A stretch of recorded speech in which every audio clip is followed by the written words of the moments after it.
Bonjour, je m'appelle Aïda Sassi, professeure des écoles primaires à la circonscription de la Manouba et aujourd'hui, on va entamer ensemble une séance de projet d'écriture, une séance d'entraînement pour notre premier projet d'écriture en rapport avec l'unité d'apprentissage numéro 1 pour les élèves de la 5e année dont le thème est l'environnement et le sous-thème est rendant notre environnement plus agréable. Je dédie cette leçon plus spécialement à notre cher élève Amanallah Al-Yaqoubi, le défunt Amanallah Al-Yaqoubi qui nous a quittés l'année dernière suite à une maladie incurable le jour de l'Aïd, à tous mes élèves que j'ai enseignés, que j'enseigne et que j'enseignerai. Alors, commençons par le commencement et il y a une question qui se pose. Pourquoi on écrit des projets d'écriture ? En fait, pourquoi on étudie la grammaire, la conjugaison et tout ça? Donc, la réponse est devant vous. Elle est bien visible. Alors, chaque élève de la 5e année doit présenter son livre souvenir qui mémorise son passage de la 5e année. D'accord? Donc, ce livre souvenir, bien sûr, il variera d'un élève à un autre selon son travail et selon ses objectifs personnels. Et puis, il peut contenir des contes comme on a fait l'année dernière. Donc, on a élaboré des contes et le livre souvenir simultanément, des scénettes et plein d'autres choses. Alors, je vais vous laisser avec ma chérie élève Asma Bjewi qui va vous présenter son livre souvenir et qui va vous expliquer l'enjeu, ça veut dire le but de son travail tout au long de l'année. D'accord?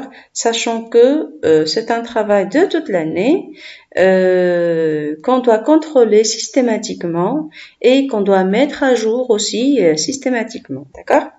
Alors, on va commencer avec Asma Bjewi et je vous prie de m'excuser vu que suite à des problèmes techniques, vous allez voir une vidéo dont la disposition est latérale, d'accord? C'est un souci, un petit problème technique qu'on n'a pas pu surmonter pour l'instant.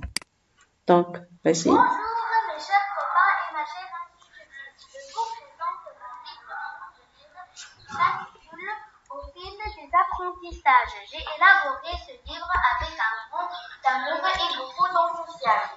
Je vais remercier tous qui m'ont aidé à terminer ce livre dans ce dédicace. Je dédie ce modeste travail à mes chères maîtresses, Mademoiselle Aïda Sessi pour sa bienveillance et sa contribution pour réaliser ce projet à mes camarades de la 5e année A et mes parents. C'est le sommaire. J'ai élaboré 4 rubriques. La première, mes projets d'écriture. La deuxième, ma bibliothèque. La troisième, mon petit dictionnaire. Et la quatrième, mes jeux. Mes projets d'écriture. J'écris mes projets d'écriture selon l'ordre des thèmes de notre manuel de lecture. Une campagne de propreté. Le concours de la plus belle place au parc zoologique. Et mes amis, il est nécessaire de protéger notre environnement et préserver la nature. Violetta et Adrien, dans le bus, les fillettes imprudentes, des textes qui nous apprennent à vivre ensemble, en paix, tolérance, solidarité et citoyenneté. La maladie de Samy, le garçon indocile, des textes parlent sur le bien-être et la santé et un esprit sain dans un corps sain. Les métiers, la boulangère, des textes décrivent les métiers. Mon chat Moumou, au parc zoologique, j'enrichis mon livre avec ces textes. J'ai fait un petit voyage à la belle Tunisie et à la France. En France. Et pour la belle nature, 4 saisons et à la campagne. On passe maintenant ensemble à ma bibliothèque. Le chameau et le dromadaire. Avec les Le résumés. chat qui couche. Avec le résumé. Polo et Sébastien. Et sa résumé. Et la sorcière et le robot.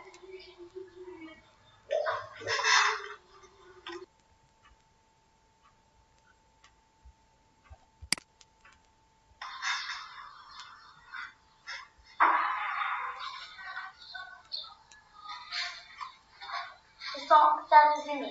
Ce sont des contes pour lecture suivie. Mais pour mon lecture libre, la barbe bleue et la chèvre de Sultana. Et ma petite conte qui s'intitule Mon petit conte. Mon petit conte qui s'intitule La rose magique. On a fait ensemble ici en classe, n'est-ce pas? Oui. Mon petit dictionnaire.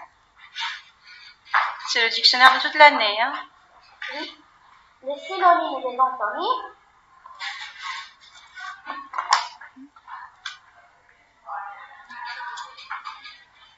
Les noms et les verbes, les structures, les pays, leurs capitaux et leurs monuments Leur célèbres. capitale. Et pour les petits animaux, le mâle, la femelle, le petit et leur cri.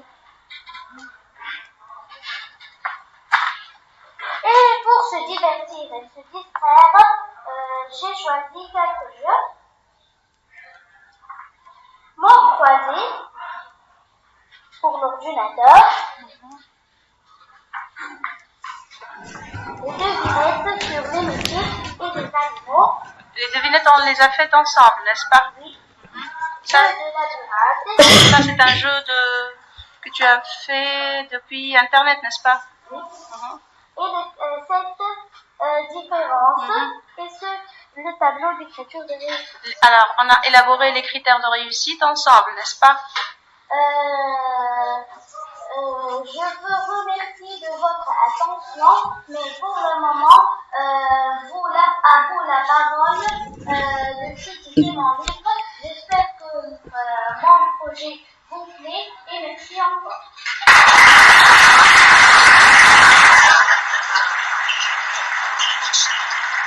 Merci infiniment. Alors, comme vous l'a expliqué Asma, donc l'enjeu de l'écriture des projets d'écriture, c'est de confectionner le livre souvenir, d'accord, conformément aux thèmes et sous-thèmes qu'on étudie au cours de l'année. Et pour le premier projet, c'est les deux sous-thèmes des deux modules 1 et 2, rendant notre environnement plus agréable et apprenant à vivre ensemble. Donc, je vous ai proposé 3 sujets et vous avez choisi la première proposition. Alors, je vais la lire. Tu as participé avec tes camarades à l'embellissement, ça veut dire la décoration de ta classe. Raconte dans un court récit ce que vous avez fait. On a aussi identifié et travaillé sur les mots-clés de ce sujet, à savoir, vous devez indiquer votre participation à l'embellissement de la classe. Donc, vous devez raconter un récit, d'accord?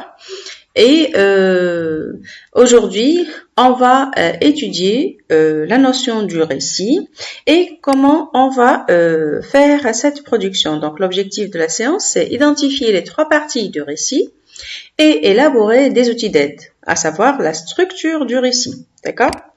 Alors, on passe maintenant aux critères.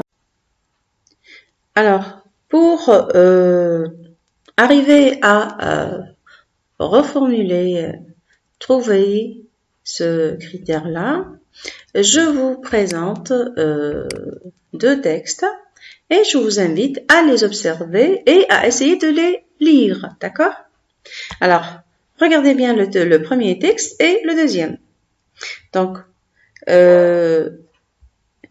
pour le premier texte, on voit bien qu'il est en retrait vers la gauche. Et on remarque l'absence de toute ponctuation. Maintenant, on va essayer de le lire. D'accord? Aujourd'hui, le maître a une idée géniale. Il nous demande d'apporter un animal pour l'étudier en classe. Réfléchissez quelques instants, nous dit-il, puis faites des propositions. Alors, donc la remarque qu'on peut faire, c'est que suite à l'absence de la ponctuation, mon souffle a été coupé et finalement, je lis une lecture monotone. Je ne sais pas quand est-ce que je vais monter ma voix, quand est-ce que je vais la baisser, et puis cette lecture ne me permet pas de toucher le sens du texte. Alors, je vais lire le deuxième texte, mais avant tout, essayons de le regarder d'en face. Donc, ici, on remarque la présence de la ponctuation, les majuscules, et il y a des mots en gras et tout ça. Donc, on va lire. Alors, aujourd'hui, le maître a une idée géniale. Il nous demande d'apporter un animal pour l'étudier en classe. Réfléchissez quelques instants, nous dit-il. Puis, faites des propositions. Alors ici, on remarque que la ponctuation m'a permis de respirer pendant que je parle. Donc, j'ai pris mon souffle et puis, elle m'a permis de conditionner ma lecture, ça veut dire l'intonation de ma voix. Donc, ma voix, parfois elle monte, parfois elle stagne, parfois elle descend. Donc, et cette lecture nous permet de saisir le sens du texte. D'accord? Donc, premier critère qu'on doit respecter d'après cette remarque, c'est d'utiliser, de ne pas négliger la ponctuation. Hein. Donc, à notre niveau, au début de l'année, on ne sait pas ce que c'est que la ponctuation forte. Alors, donc, je dois respecter la ponctuation. La ponctuation forte telle que le point, par exemple, point d'interrogation, point d'exclamation. L'autre ponctuation, on peut citer à titre indicatif hein, la virgule, le point virgule, les tirets, les guillemets, etc. D'accord? Alors, c'était le premier critère qu'on vient d'élaborer. En passant maintenant à un autre critère. Alors, je vais vous présenter toujours deux textes. Et ici, on nous demande de trouver le deuxième et le troisième critère. Alors, tout d'abord, on va regarder ces deux textes. De vue, le premier texte est plus court que le deuxième, d'accord? Et on va les lire. Donc, il y a la ponctuation dans les deux. Il y a un petit retrait vers la droite dans les deux textes. Donc, visuellement, ces deux textes sont acceptables. D'accord? On va essayer de lire la première proposition. Donc, tout le monde commence à parler. Ahmed propose d'attacher des guirlandes. Salma veut apporter une nappe. Edem, des pots de fleurs. Deuxième texte. Tout le monde commence à parler en même temps. Enthousiasmé, Ahmed propose d'attacher des guirlandes multicolores au mur. Salma veut apporter une jolie nappe rose pour la mettre sur le bureau de la maîtresse. Edem, des pots de jonquilles, de marguerites et de coquelicots. Donc, je constate que c'est le même texte, sauf que dans la deuxième proposition, il est enrichi. Donc, par des groupes de mots, des adjectifs, des petites phrases, des noms de fleurs ici. Donc, il a ici dans le deuxième texte manipulé le lexique du module 1 et 2. Donc, ce texte est plus riche que le premier. Il est favori au premier. Donc, ici, quels sont les critères qu'on va suivre? Donc, le premier critère, on va intégrer de petites en rapport avec nos cours du premier module et du deuxième aussi. On a étudié l'adjectif au cours du premier module, donc avec l'enrichissement aussi, donc dans les deux modules. Et on va étudier toute une gamme de vocabulaire qui pourront, avec lesquels on peut enrichir notre production. Et ça nous fera valoriser notre production, d'accord? Bien que la première production, elle est juste, hein, mais elle est basique, d'accord? La deuxième, elle est enrichie. Voilà. Donc, le deuxième et le troisième critère, le deuxième critère, c'est intégrer une description, et le troisième, c'est utiliser le vocabulaire que j'ai appris au cours des deux modules. Maintenant, passons au critère numéro 4, ou bien numéro 3. Alors, regardez bien cette production. Il y a le retrait, il y a l'enrichissement, mais il y a quelque chose de désagréable au vu. Donc, ce sont des ratures. J'écris et je fais des ratures. Donc, ce n'est pas beau à voir ça. Et ça va dévaloriser ma production, bien qu'elle est enrichie, hein, d'accord? Donc, je ne dois pas faire des ratures, ni écrire des mots au-dessus des mots. Ça veut dire des surcharges, d'accord? Donc, voilà, je présente bien ma production propre avec une écriture lisible.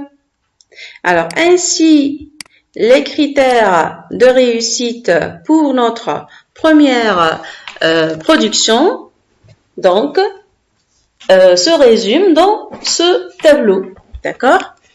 Alors, je respecte la ponctuation, j'intègre une description, j'utilise le vocabulaire que j'ai appris au cours des deux modules et je présente bien ma production propre avec une écriture lisible. D'accord? Alors, maintenant, passons aux activités. La première chose, lorsque je vais écrire, donc, je dois écrire un texte, un récit. Donc, je dois respecter une silhouette, ça veut dire une manière de présentation de mon texte. Et tout à l'heure, on a vu, là, ici, on a vu l'écriture en paragraphe, d'accord? Alors, ici, voilà, regardez ce petit retrait ici. Donc, on a écrit sous forme de paragraphe.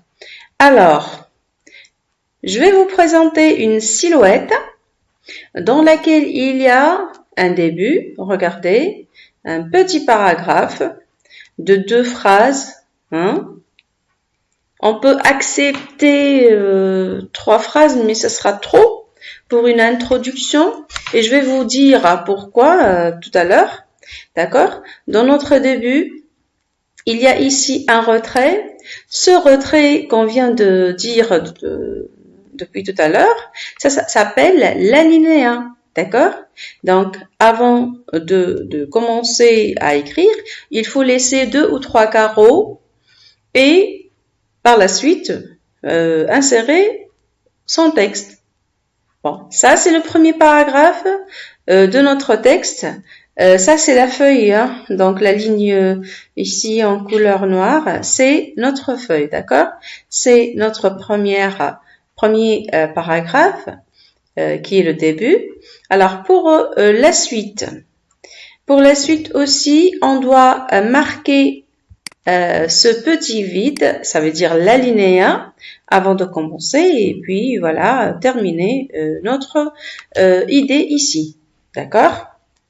Et pour le moment, pour cette année, chaque paragraphe comprendra une idée, d'accord? Donc si alors ce paragraphe formule une seule idée. Si j'ai besoin de changer d'idée, je peux faire un deuxième paragraphe. Et ça sera ici dans cette place-là. D'accord? Alors la fin, aussi on doit respecter l'alinéa, bien que ici la fin se résume en une seule phrase. d'accord? Et en général, la fin ne peut pas dépasser les trois phrases, d'accord? Donc, on a le début, la suite, la fin. On laisse l'alinéa au début de chaque paragraphe, même si pour une seule phrase, et on doit laisser un interligne ou deux entre le début et la suite, et entre la suite et la fin, d'accord? Alors, lorsque je regarde dans votre texte, je dois visualiser les trois parties, début, suite, fin, et avec une écriture lisible et sans rature ni surcharge. Alors, maintenant, passons au fond de notre projet.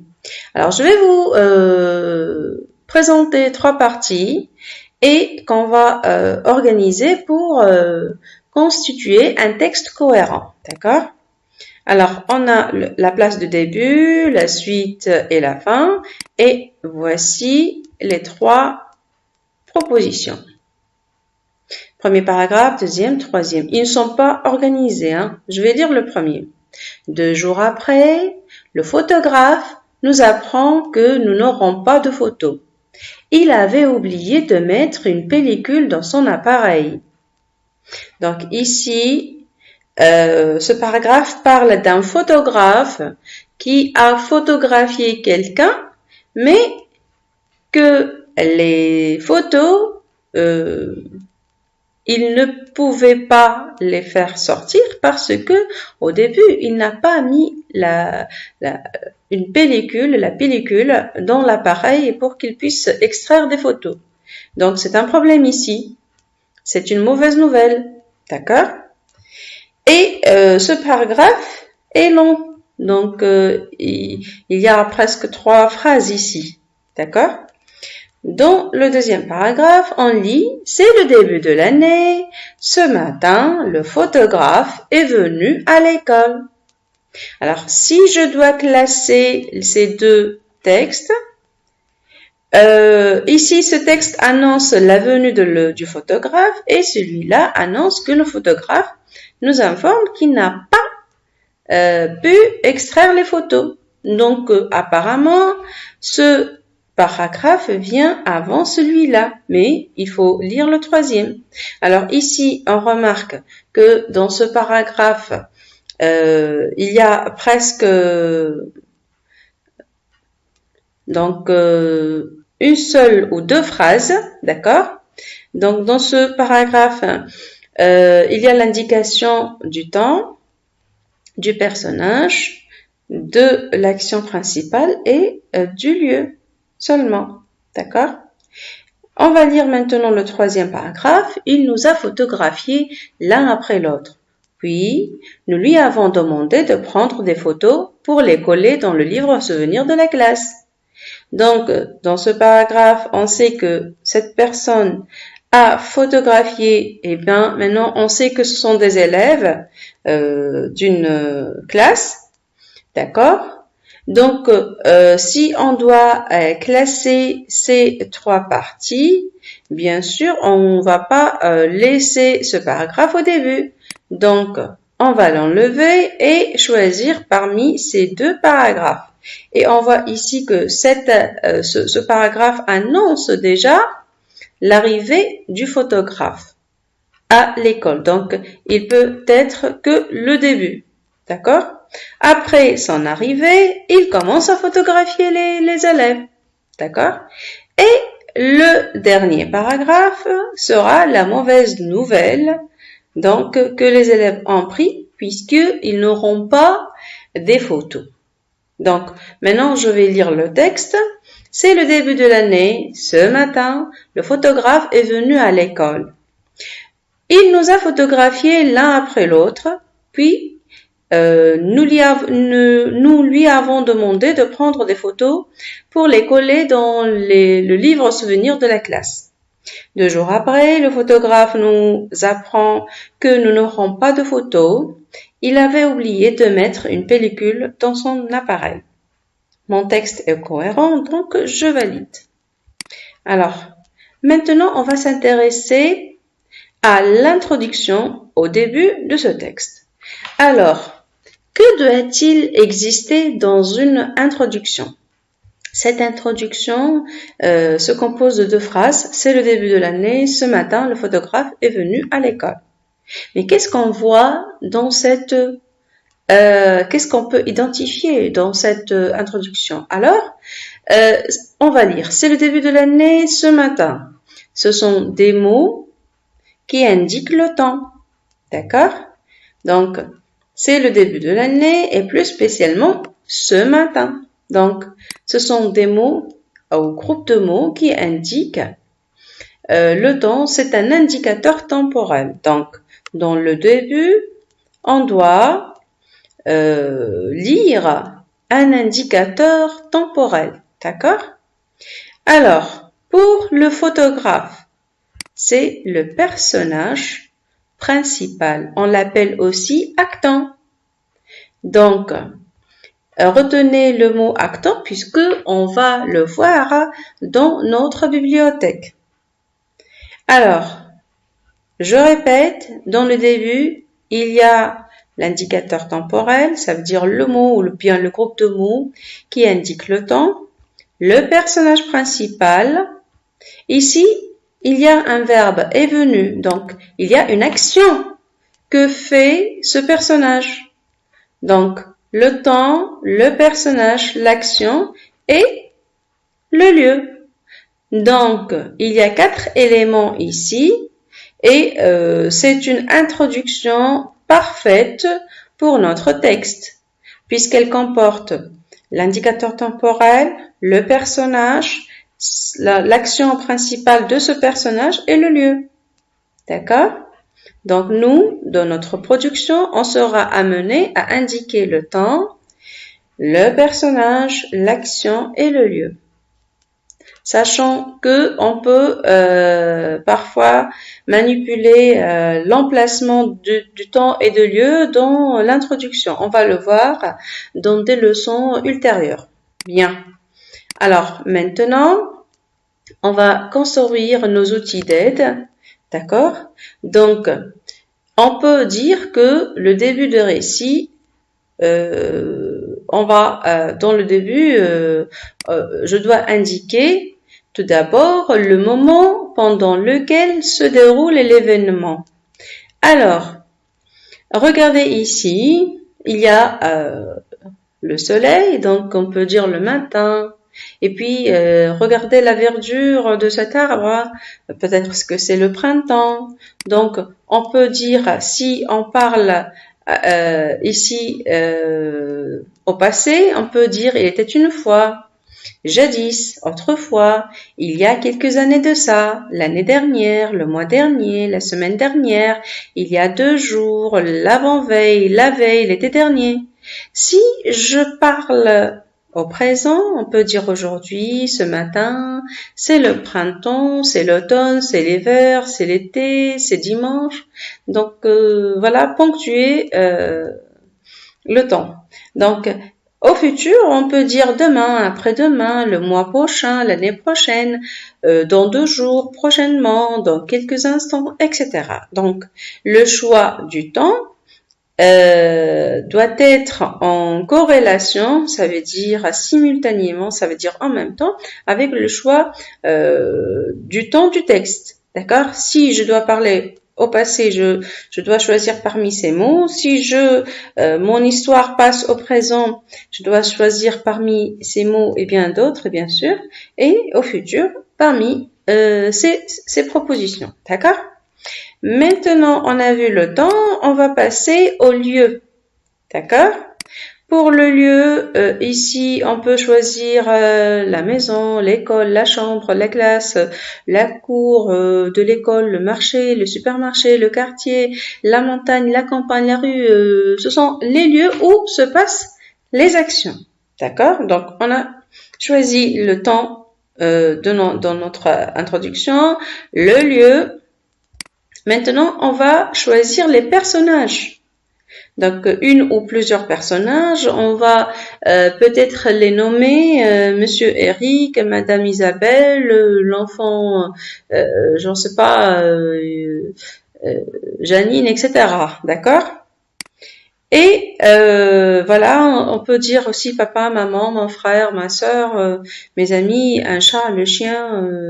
On peut donner même des noms d'animaux, de robots, de fleurs, etc. Comme on a vu avec Mademoiselle Marguerite, le texte de Mademoiselle Marguerite. Alors, donc on a vu le temps, le lieu, le personnage. Maintenant, on va voir l'action faite par le ou les personnages. C'est une action principale, importante pour la suite du texte, et elle n'est pas longue, d'accord? On va pas s'attarder sur cette action. Alors, regardez ici, que font ces enfants? Ils sont en train de cultiver la terre.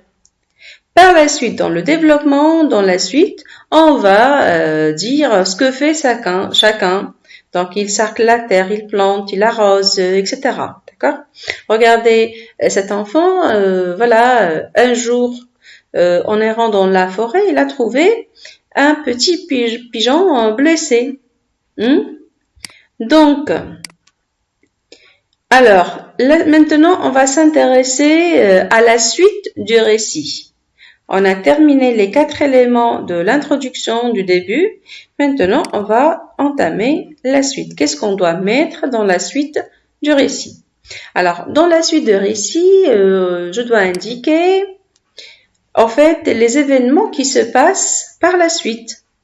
Ça veut dire les autres actions faites par les personnages du récit. Il se peut qu'il y aura une arrivée ou bien des arrivées d'autres personnages, des personnages qui vont intervenir pour, au fait, empêcher le personnage principal de réaliser son objectif ou bien de l'aider. On va les voir et les nommer dans des leçons ultérieures, d'accord?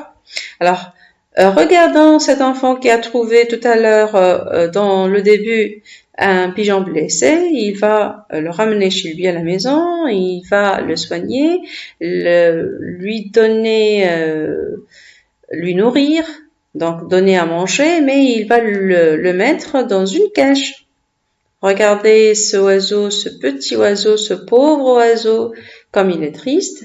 Et un jour, peut-être, cet enfant ouvre la fenêtre et trouve les autres pigeons gazoués, en fait, ils sont heureux, etc. Et il va faire une petite remarque. Pourquoi mon pigeon à moi, ou bien mon oiseau à moi, ne chante pas? D'accord? Alors, maintenant, on arrive à la fin et parmi les plus belles fins, donc nos phrases ne doivent pas dépasser les 2, grand maximum 3 phrases. Dans la fin du récit, j'indique l'événement qui se passe à la fin de l'histoire. Alors généralement, est-ce que le personnage principal a réussi en fait à trouver son objectif ou pas? D'accord? Dans notre texte du début, le photographe n'a pas réussi à en fait, à réaliser son objectif, à photographier les élèves. D'accord? Il a échoué. Donc, ici, l'enfant, en fait, voilà, a mis ce pigeon, ce oiseau en liberté. Voilà le oiseau qui vole et qui chante. Il est heureux et c'est une très bonne fin. Maintenant, revenons au texte. Alors, on va le relire ensemble. C'est le début de l'année. Ce matin, le photographe est venu à l'école. Il nous a photographiés l'un après l'autre, puis nous lui avons demandé de prendre des photos pour les coller dans le livre souvenir de la classe. 2 jours après, le photographe nous apprend que nous n'aurons pas de photos. Il avait oublié de mettre une pellicule dans son appareil. Donc ici, notre photographe n'a pas finalement réussi son objectif qui était de photographier et extraire les photos de ses élèves. D'accord? Alors, cette nouvelle est mauvaise pour les élèves. Donc, maintenant, on va passer à notre activité qui concerne cette séance. Après avoir identifié les trois parties du récit, après avoir vu ensemble les éléments de chaque partie, l'introduction est composée d'un indicateur temporel, d'un indicateur spatial, ça veut dire le lieu, du personnage et de son action principale. Ensuite, on a vu les événements, ça veut dire les péripéties dans la deuxième partie. Arrivons à la fin avec une conclusion. Ici, le personnage principal n'a pas réussi à atteindre son objectif. Maintenant, on va donner un titre à ce texte. Alors, puisque c'est une mauvaise surprise pour les élèves, on peut dire une mauvaise surprise ou bien quelle triste nouvelle ou une autre proposition. D'accord? L'activité suivante sera dédiée à trouver une autre fin. Maintenant, je vous demande de rédiger une autre fin au texte. Pour atteindre deux objectifs. Le premier objectif, de rétrécir la fin qu'on a trouvée tout à l'heure un peu trop longue. Alors, deuxièmement, trouver une autre fin qui soit un peu heureuse. D'accord? Alors, puisque ce photographe a un problème, qu'il a omis et qu'il a oublié sa pellicule, qu'est-ce qu'il peut promettre aux élèves? D'accord? Donc, il peut leur dire, il peut leur promettre, il promet de nous photographier dans 2 jours, ou bien encore une fois, ou bien une autre fois, ou bien lundi prochain, ou bien dans 2 jours, ou bien prochainement. D'accord? Donc, il promet de nous photographier prochainement. Et ce sera une fin heureuse dans une seule et unique phrase. Et ce sera parfaite. D'accord? Donc, ce cours arrive à sa fin. Je vous remercie pour votre attention et à bientôt dans une autre leçon. Au revoir.